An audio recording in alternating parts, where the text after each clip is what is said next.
और आइए सीधे आपको पटना लिए चलते हैं हिंदुस्तान बिहार समागम में, जहां एक ही मंच पर मौजूद हैं लालू प्रसाद यादव और बिहार के मुख्यमंत्री नीतीश कुमार। जो लोगों की आकांक्षा थी कि बिहार भी आगे बढ़े, तो उसका प्रयास किया। चाहे बुनियादी ढांचा का प्रश्न हो, शिक्षा का क्षेत्र हो, स्वास्थ्य का क्षेत्र हो, कल्याणकारी योजनाओं का क्षेत्र हो, समाज में सौहार्द हो, सद्भाव हो, कानून का राज हो, तो सभी क्षेत्रों में और सभी चीजों के मामले में बिहार में काफी कुछ किया गया है। लेकिन कोई अगर स्पेसिफिक प्रश्न होगा तो उसका उसी प्रकार से उत्तर दिया जाएगा। एक सवाल ये उठता है कि आप 10 में से 8 साल भारतीय जनता पार्टी के साथ रहे और भाजपा का ये कहना है कि इन 8 सालों की आप विकास में हमारा भी हिस्सेदारी होनी चाहिए। आज आप दोनों अलग अलग वोट मांग रहे हैं। आपको लगता है कि जो उनकी हिस्सेदारी है वो वाजिब है? देखिए, उनके साथ समस्या एक ही है कि वो उपलब्धियों में हिस्सेदारी मांगते हैं और जो चीज नहीं हो सका उसका ठीकरा वो दूसरे पर फोड़ना चाहते हैं। वो कमाल के सहयोगी रहे हैं।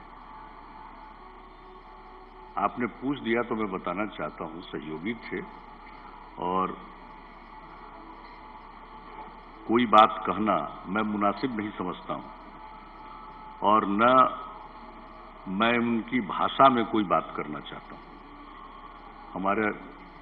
हमारी भाषा अलग है, उनकी भाषा अलग है। तो उनके दावे पर मत जाइए, तो हर चीज की दावेदारी करते हैं, हर चीज की वो दावेदारी करते हैं। जरूर थे साथ, और हमारा जो अलगाव हुआ वो सिद्धांत के कारण हुआ। लेकिन उन्होंने जिस प्रकार से हमारे ऊपर आरोप मढ़ना शुरू किया, वो अच्छी राजनीति का परिचायक नहीं। अब उनको मैं किस चीज का श्रेय दूं?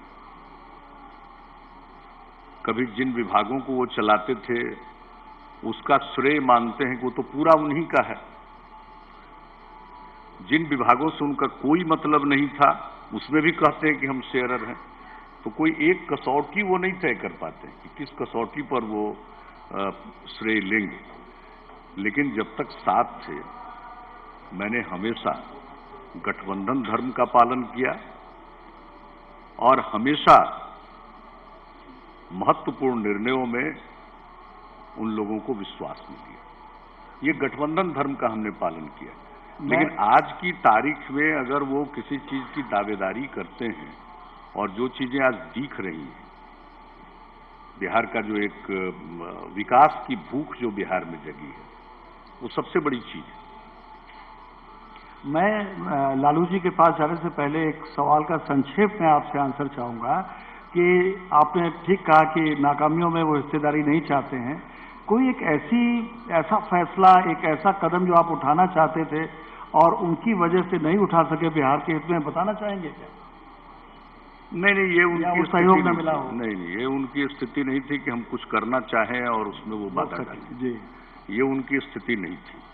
वो बाधा डालने की स्थिति में नहीं थी और कोई बाधा डाले नहीं। यदाकदा एक दो मसले पर उनके मन में थोड़ी बहुत बात थी भी, लेकिन उसको वो प्रकट औपचारिक रूप से नहीं करते थे। मन में जो भी रहे, लेकिन औपचारिक रूप से वो प्रकट नहीं करते थे। लेकिन ऑफ लेट धीरे धीरे हमने देखा है कि उनके काम करने के ढंग में, तौर तरीके में बहुत बड़ा परिवर्तन आने लगा। खास करके हमने देखा है 2010 का जो चुनाव हुआ, तो 2010 के चुनाव के बाद दुनिया को मालूम है कि किसके नाम पर चुनाव लड़ा गया और जनता का क्या मूड था। लेकिन अभी चुनाव के परिणाम आ रहे हैं तो वो बात करने लगे स्ट्राइक रेट की। अगर उस स्ट्राइक रेट की ठीक से व्याख्या कर दी जाए तो पता चलेगा कि उनके लोगों ने ठीक से काम नहीं किया। उन्होंने गठबंधन धर्म का पालन नहीं किया, लेकिन मैंने कभी इस विषय को उभारा नहीं और हमने इसको झेल लिया। यही नहीं, हमने जो कुछ भी सामाजिक क्षेत्र में काम किया, समाज के वंचित वर्गों को मुख्य धारा से जोड़ने की हमने कोशिश की। उसमें हमने किया, जैसे दलित समाज में भी जो हाशिए पर हैं, पूरा दलित समाज के लिए काम हुआ, लेकिन जो समाज हाशिए पर था उसको महादलित वर्ग के रूप में चिन्हित करके काम हुआ। पिछड़े वर्गों में पिछड़ापन है, लेकिन उनमें भी जो ज्यादा पिछड़े थे, अति पिछड़े वर्गों के कल्याण के लिए ज्यादा योजनाएं बनी, महिलाओं के लिए, अल्पसंख्यकों के लिए, समाज के हर तबके के लिए। मैं सिर्फ एक बात कहना चाहता हूं, हमने जहां जात को जमात में बदलने की कोशिश की, हमने उनको देखा कि वो जात जात का वो सम्मेलन करने लगे। उनका तरीका दूसरा था।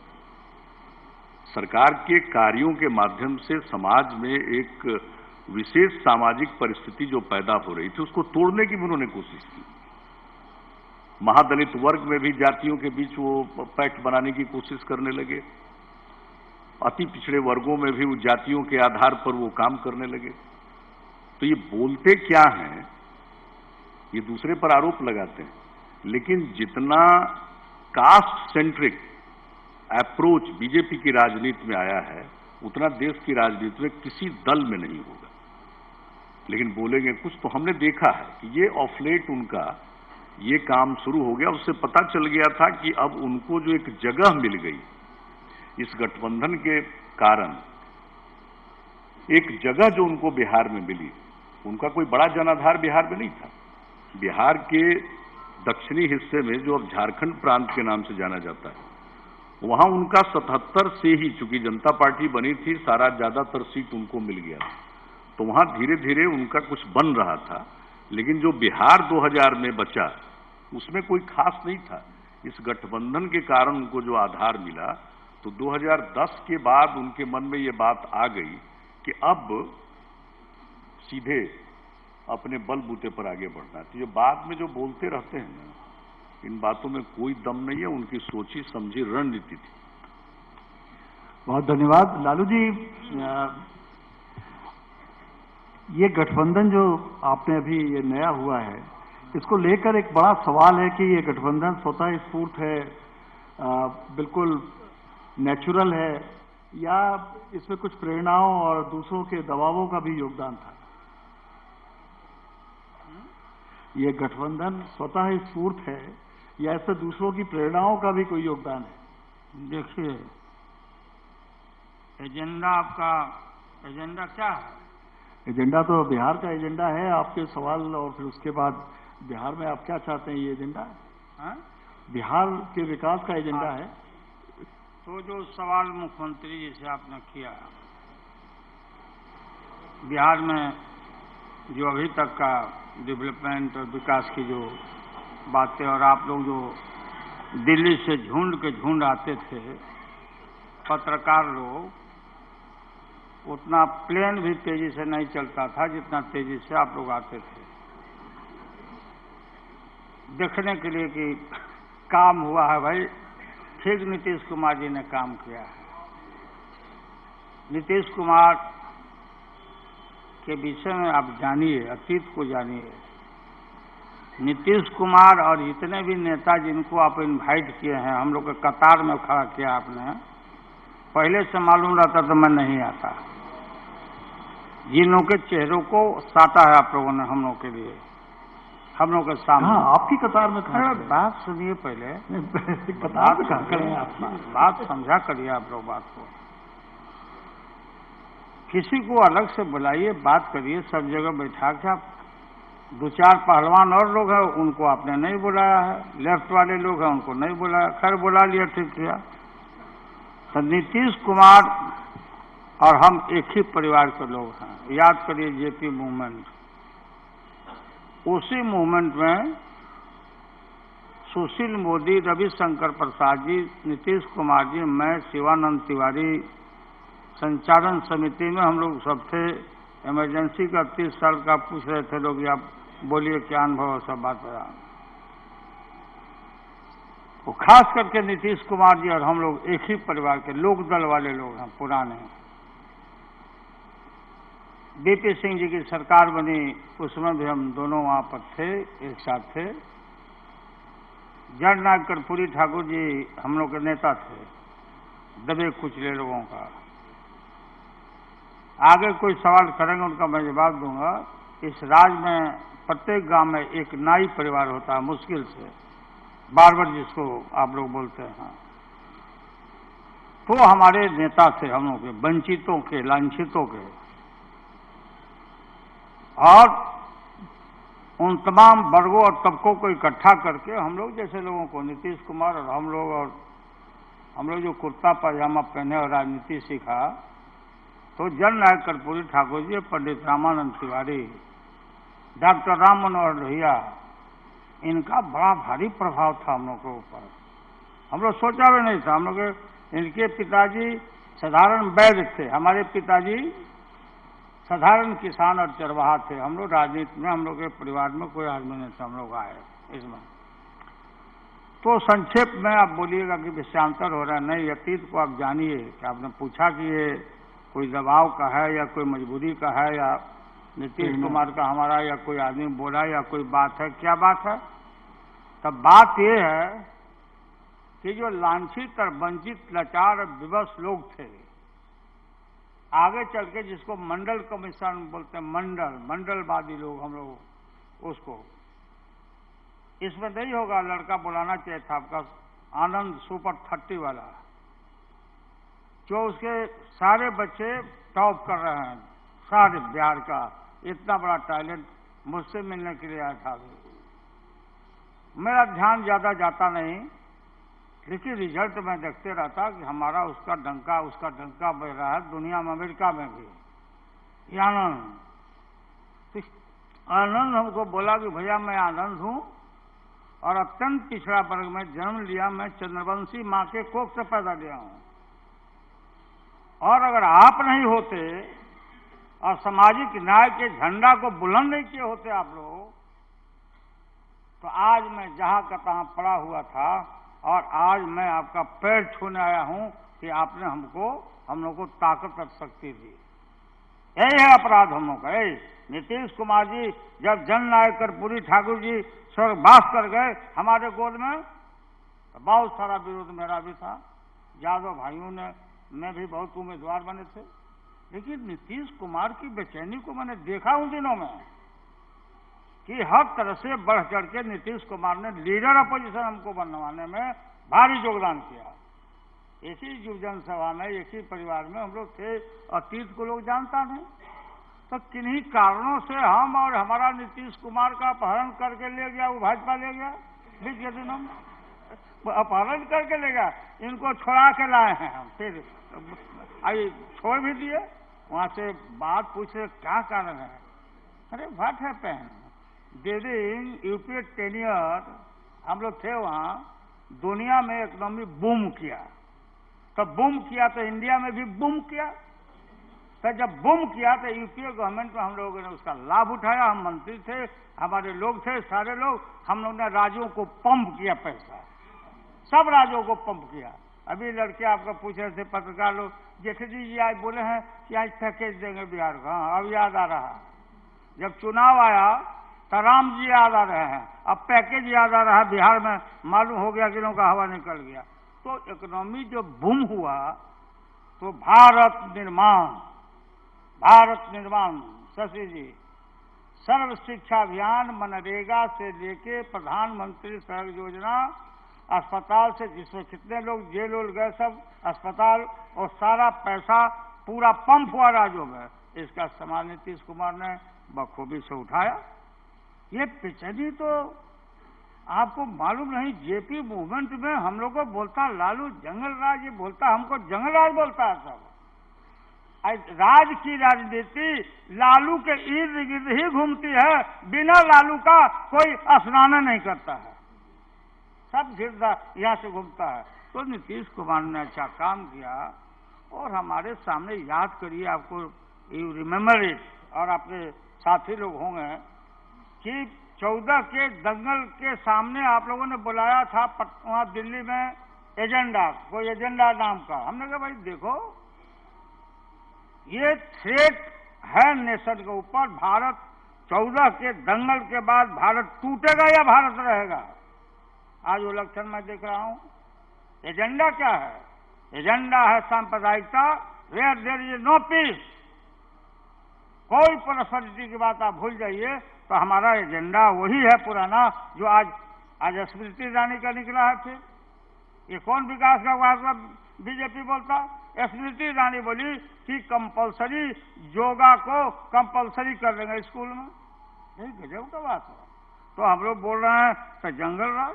हम पिछड़ों की बात करते, लांछितों की, आप गरीबों की बात करते तो बोलता लालू जात पात। हम छोटी छोटी जातियों का याद करिए आप लोग, सब लोग। इसी गांधी मैदान में मैं सम्मेलन करके कोई जात पात के लिए नहीं, भाजपा का आप आडवाणी जी का जो रथ निकला था, हम अवेयरनेस किया इनके बीच से बचना, और हम लोगों ने समस्तीपुर में गिरफ्तार किया। आज कलप रहे हैं आडवाणी जी। आडवाणी जी का जो स्थिति है अब छिपा हुआ नहीं है, वो बोल रहे हैं कि इमरजेंसी जैसा स्थिति है। फिर कोई जाता, फिर भी उनसे रहा नहीं गया आडवाणी जी का। सुशील मोदी हमारा सेक्रेटरी था, और ये रविशंकर मेरा असिस्टेंट सेक्रेटरी था इंडियन में। अब वो बोल रहा है हमारे खिलाफ सुशील मोदी। गजब की राजनीति है भाई। जो सेक्रेटरी रहा है वो प्रेसिडेंट के खिलाफ बोल रहा है। ये कितना बड़ा गिरावट, कितना बड़ा गिरावट हुआ है। और नीतीश को लाना दे रहे हैं कि हम भी काम किए थे। अरे तुम काम क्या किया था? नीतीश कुमार का तुम स्टेपनी था गाड़ी का, काम कौन से किया? जेपी मूवमेंट में शशि भाई आपको मालूम नहीं होगा, बहुत लोगों को मालूम नहीं है, हम लोग जबरदस्ती संचालन समिति अपने मन से बना लिए थे। तब मूवमेंट आगे बढ़ा तो जेपी बोले कि नहीं और फील्ड में लड़के आए हैं, लोग आए हैं, उनको और जोड़ना है। हम लोग सब इस्तीफा कर दिए। ऑन रिकॉर्ड में बोलता हूं, हमारे महान नेता थे। और जयप्रकाश जी के सामने हुआ कि आप जिसको बनाना है बना दीजिए एक आदमी को। जयप्रकाश जी प्रवास में गए और हमको कन्वीनर बना दिए छात्र संघर्ष समिति का, हमको बना दिए जयप्रकाश जी। और ये कागज जब भेजे, हम उन महापुरुषों का नाम लेना नहीं चाहते हैं चरखा समिति में कि अखबार में दे दो कि लालू बना कन्वीनर, जयप्रकाश जी बनाए। कागज को दबाया, और जब जयप्रकाश जी आए तो संचालन समिति पुरानी की मीटिंग हुई। और सुशील मोदी कहीं सुन रहे हो या रविशंकर, और तुम्हारी हैसियत नहीं थी जेपी के सामने क्वेश्चन करने का। ये लोग कंस्पिरेसी किया शुरू से, मेरे खिलाफ शुरू से कंस्पिरेसी किया। तो बोला कि जयप्रकाश जी अब क्या कहा, लालू को बना दिया। बोले जयप्रकाश जी मैं नहीं समझता था तुम लोग इतने गंदे लोग हो, निकलो ये मेरा घर है। जयप्रकाश जी जहां मीटिंग होती थी चैम्बर से बाहर के सबको, ये तो टोटल रिवोल्यूशन। फिर सुनिए पूरा, तब आपका हम और आगे जवाब देंगे। Total revolution for home, for what?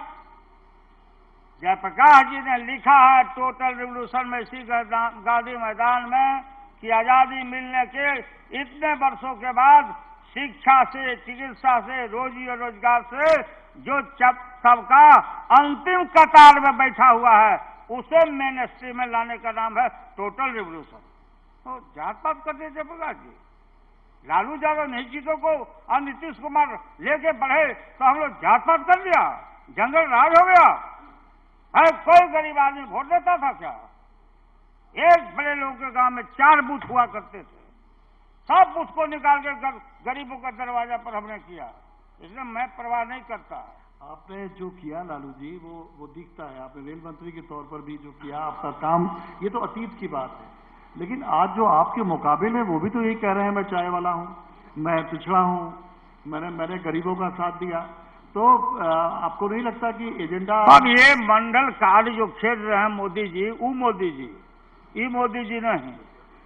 चाय वाला का मैं बेटा हूँ बोलते, अरे लालू वाला भैंस, लालू यादव भैंस चराने लगा बेटा है दूध वाला।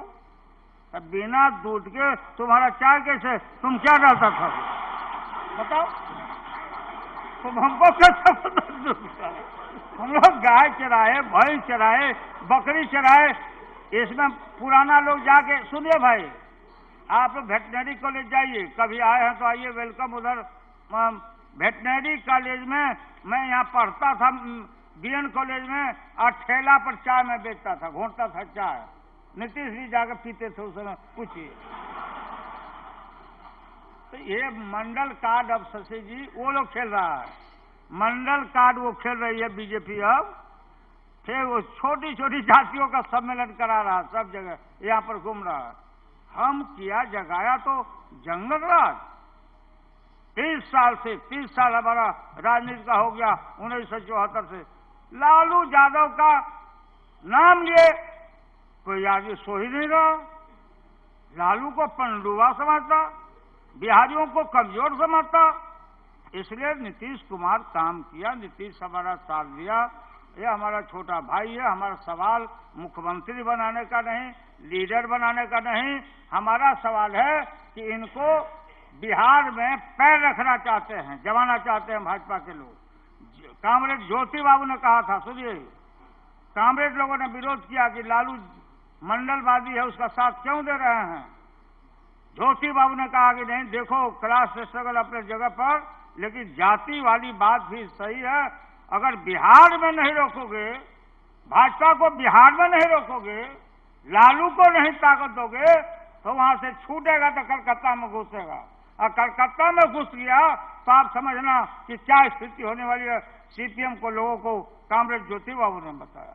हम लड़ाई लड़ रहे हैं, हमारे सामने एजेंडा है कि हम बिहार, सूफियों का बिहार, संतों का बिहार, हम इनको फटकने नहीं देंगे। यहाँ हमारा एजेंडा ये है। और नीतीश कुमार की सरकार को अब राज्यसभा से लेके अभी भी हमारा समर्थन, और हम लोगों ने कहा कि यही मुख्यमंत्री हमारे होंगे। ये लोग सब पूछ रहे हैं, बता ही नहीं रहा, सब पेपर उलाटी। आप चुनाव के बाद भी आपका समर्थन ऐसे ही 5 साल जारी रहेगा? बात खुद आप हमको नहीं जानते हैं, हम आपको जानते हैं। लोग कोशिश कर रहा था कि लालू को और नीतीश को मिलने मत लो। वो कौन लोग थे आज अभी कहना ठीक नहीं है। हम चुपचाप बैठे हुए थे। एक नाम बता दीजिए। है, नाम बताना ठीक नहीं है। सब लोग जानते हैं कि कौन लोग खेला में। जो नीतीश के भी नहीं है और हमारे भी नहीं है, वो भाजपा के लोग हैं। ये लोग कोशिश में थे कि अरे लालू नीतीश को मिलने मत देना। कोई लड़ाई है शशि जी? हमारा बिखराव का लाभ उठा के चले गए। अब इनको हम यहाँ पर नहीं रहने देंगे, आने नहीं देंगे, और लाठा लाठी मारा मारी नहीं, इनको घर वापसी कराएंगे। सवाल नीतीश कुमार का नहीं है, सवाल लालू यादव का नहीं है, सवाल मुख्यमंत्री बनने का नहीं है, सवाल देश को इनके हाथों में, जो जिस तरह से बात कर रहे हैं, राम का मंदिर बनाएंगे, फिर ये जोग कराने की बात करते, ये जोग क्या करे? जोग का जोग आज से जोग हो रहा है, जोग पढ़ा रहे हैं, डाइवर्ट कर रहे हैं सारे सवालों को। इसलिए हमारा पुख्ता गठबंधन है। हम लोग के अंदर किसी तरह का गलतफहमी नहीं है। अगर रहता तो मैं नीतीश नहीं थे दिल्ली में, माननीय मुलायम सिंह हम लोग बैठे, हम कहा नहीं, नेता नीतीश कुमार को बनाना है। हम पूछ रहे हैं लगातार कि भाई तुम्हारे वंश में है तो बताओ। आप नहीं बता रहे हो तो हम मान के चलते हैं कि तुम निर्वंशी पार्टी हो। लेकिन आज देखिए सीपी ठाकुर का निकल गया कि मैं भी जोग हूं। कोई कुछ बोला, कोई कुछ बोला। डॉक्टर हैं, कुशवाहा जी को भी योग्य बताया। हाँ, जोग है वो भी। रामविलास जी अजोग थोड़ी है, वो भी अजोग है। सब लोग योग हैं। अब मैं जनता के सवाल आप लोगों तक पहुंचाने की कोशिश करता हूँ। जनता तो आधार नहीं है, पूछेंगे लोग। ना बिल्कुल। पूछिए। उदयकांत चौधरी जी का सवाल है नीतीश जी आपके लिए कि समृद्ध और संपन्न बिहार बनाने का जो आपका संकल्प है, तो बिना केंद्र सरकार की सहयोग के आप कैसे उसे पूरा करें? क्यों? इसमें केंद्र सरकार के असहयोग की बात कहाँ है? हम लोग तो बिहार में जब एनडीए का गठबंधन था और यहाँ राज्य सरकार में थे, तो केंद्र में तो यूपीए की सरकार थी कांग्रेस के नेतृत्व में, और सारे देश में ये देखने को मिला है कि केंद्र में अगर राजनीतिक रूप से विरोधियों की सरकार है तो राज्य का विकास रुकता नहीं है, राज्य का विकास और तेज होता है। केंद्र में कांग्रेस के नेतृत्व में यूपीए की सरकार थी तो मध्य प्रदेश ने तरक्की की, छत्तीसगढ़ ने तरक्की की, सबने तरक्की की है। तो इसलिए ये केंद्र के असहयोग का कहां प्रश्न पैदा होता है। और आजकल तो बात हो रही है कोऑपरेटिव फेडरलिज्म की, क्या है पता नहीं, धीरे धीरे पता चलेगा। लेकिन ये तो एक संवैधानिक व्यवस्था है और राजनीतिक रूप से अगर दो भिन्न लोगों की अगर सरकार है, भिन्न समूहों की, तो इसका कोई नुकसान नहीं होता। उदाहरण तो ज्यादा फायदे के ही पड़े हुए। एक सवाल प्रोफेसर संतोष कुमार का है कि अगर आपको बीजेपी से मुक्ति मिलती है तो आप लैंड रिफॉर्म बिल लाएंगे सत्ता में आने के बाद? जो हमारे टीचर रहे हैं, वो इंजीनियरिंग कॉलेज में हमारे प्रोफेसर रहे हैं, लैंड रिफॉर्म्स तो हम लोग पूरे बिहार में कर रहे हैं, उनको ये पता नहीं। लैंड रिफॉर्म्स के लिए सबसे ज्यादा जरूरी चीज है कि हमारे लैंड रिकॉर्ड्स अपडेट होने चाहिए। जैसे भी लैंड रिकॉर्ड्स थे उनको अपडेट हमने करने की कोशिश की है, लेकिन जो आज सबसे बड़ी जरूरत है वो है नए सिरे से सर्वे और सेटलमेंट की, और वो प्रक्रिया हमने शुरू कर दी है। सर्वे सेटलमेंट नहीं होगा। आज पता लीजिए परदादा का ही नाम चला आ रहा, दादा का ही नाम चला आ रहा। आप देखेंगे तो ये सारे जो लैंड डिस्प्यूट आपको दिख रहे हैं, उसका सबसे बड़ा कारण है कि ये जो लैंड का सर्वे बहुत पुराना हो चुका है, 100 साल से भी ज्यादा पुराना हो चुका है। इसलिए फ्रेश सर्वे और सेटलमेंट के लिए हमने उसमें समय कम लगे, इसके लिए कानून बनाकर और वो काम शुरू कर दिया है हमने। और वो जब नहीं होगा तब तक आपको पता ही नहीं चलेगा, टाइटलशिप से लेकर के वो सारी चीज आज पूरे बिहार में नंबर 1, नंबर 2। बिहार की आबादी आप देख रहे हैं कितनी तेजी से बढ़ रही है, हर 10 साल में लगभग 24% की वृद्धि हो जा रही है। तो वैसी परिस्थिति में जो जमीन की स्थिति पहले थी वही जमीन की स्थिति आज नहीं, निरंतर बदलती जा रही है, आबादी बढ़ती जा रही है, बंटवारा होता जा रहा है, जमीन के टुकड़े होते चले जा रहे हैं। तो इस परिस्थिति में कंसोलिडेशन, चकबंदी बहुत जरूरी है। तो हमारा लक्ष्य है सर्वे सेटलमेंट के बाद टोटल कंसोलिडेशन का, और उसके लिए हमने कानून बनाया, उस पर काम चल रहा। शुरुआती उसमें बाधाएं आई, चूंकि वो एरियल सर्वे का प्रावधान हमने रखा था। एरियल सर्वे को शुरू करने में इतने जगहों से परमिशन की जरूरत पड़ती है, डिफेंस से लेकर कई जगहों पर। तो ये शुरू में एहसास नहीं था कि ये इतना शुरू कराना दुरूह होगा। तो हर एरिया में शुरू कराने के पहले काफी एक लंबी चौड़ी प्रक्रिया है, उससे गुजरना पड़ रहा था। तो हम लोगों ने जो सोचा था वो अवधि में वो संभव नहीं हो पा रहा है, लेकिन थोड़ा समय लगेगा इस तकनीकी प्रक्रिया के कारण। जो एरियल सर्वे का भी हम लोगों ने इस्तेमाल किया, और लैंड रिफॉर्म्स के प्रति हम सब कमिटेड हैं। रूरल इकोनॉमी को बढ़ाने के लिए, ग्रामीण अर्थव्यवस्था को आगे बढ़ाने के लिए लैंड रिफॉर्म्स की जरूरत है। लेकिन लैंड रिफॉर्म्स के जो मायने परंपरागत तौर पर आप सोच रहे हैं वो आज के संदर्भ में बहुत हद तक अर्थहीन हो चुके हैं। एक नए सिरे से लैंड रिफॉर्म्स के बारे में सोचना होगा। एक आखिरी सवाल आपसे डॉक्टर अब्दुल सलाम का है कि इलेक्शन सिर पर है और योग के जरिए हिंदुओं को जोड़ने की कोशिश कर रही है बीजेपी। आप मुसलमानों को साथ लाने के लिए कुछ नया करना चाहेंगे? देखिए, जब तक आप हिंदू और मुसलमान के टर्म में सोचेंगे तब तक भारतीय जनता पार्टी लाभ लेती चली जाएगी।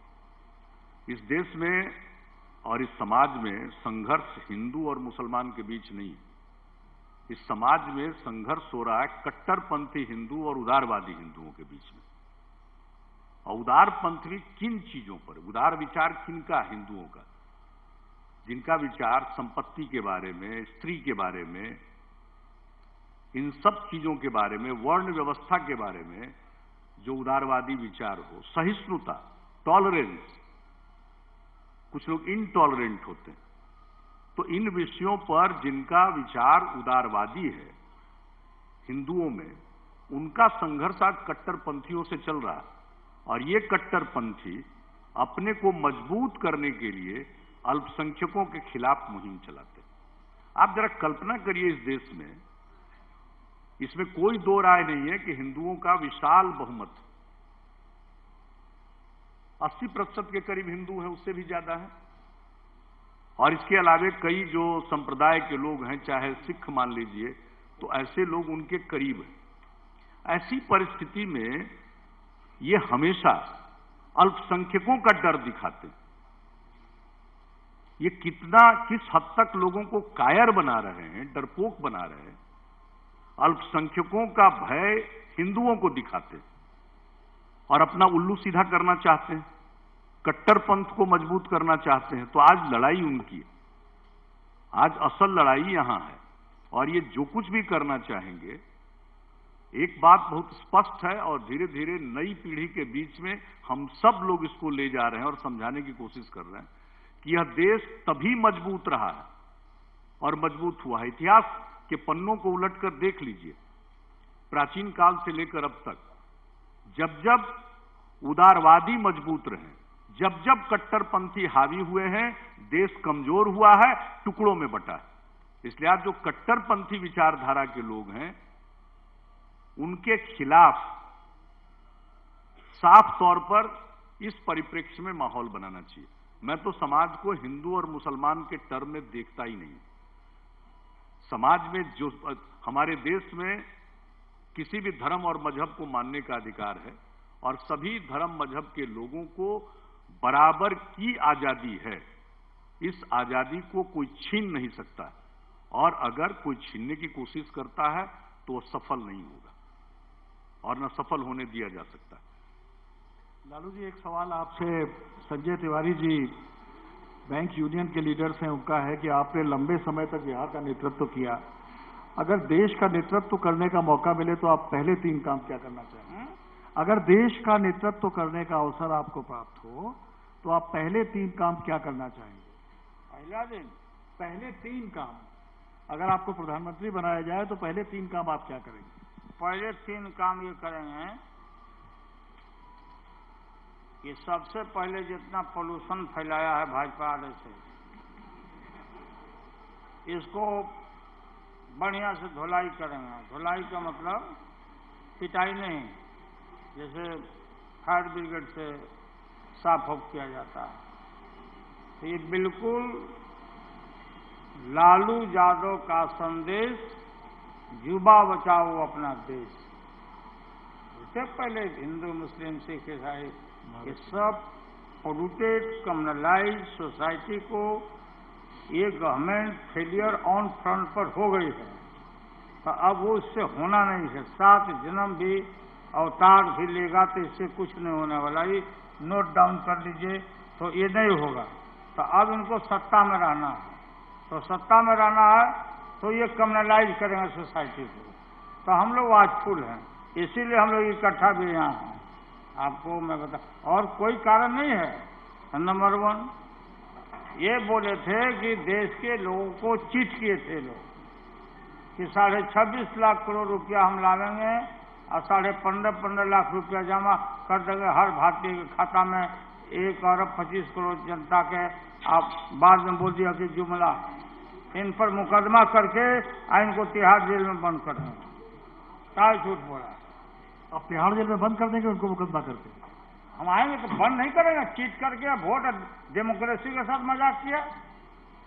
नौजवानों को कहा था इन्होंने कि 5 करोड़ नौजवानों को हर साल नौकरी देंगे, एक भी नहीं दिया। ये लड़के मारे मारे चल रहे हैं। सारे बच्चे 18 से 25 साल के 30 साल के लड़के मिलके अच्छे दिन आज नौकरी मिलेगा, मम्मी पापा नरेंद्र मोदी मोदी मोदी मोदी माला जप रहा, ये सारा जितना गड़बड़ी लोग किए हैं वो ठीक करेंगे। ये सारा जमीन का ठीक कहा नीतीश कुमार ने। जमीन का सवाल बड़ा खतरनाक सवाल है। जिसके पास मेहनत करने की क्षमता है उसके पास जमीन नहीं है। अब ये बात को छेड़छाड़ करने से ये बिजली का खोता है, बाकी सुधार उधार हो ये हो। तो हम देश में बेरोजगारी सबसे क्रोनिक समस्या है। बेरोजगारी कैसे हमारा मिटे?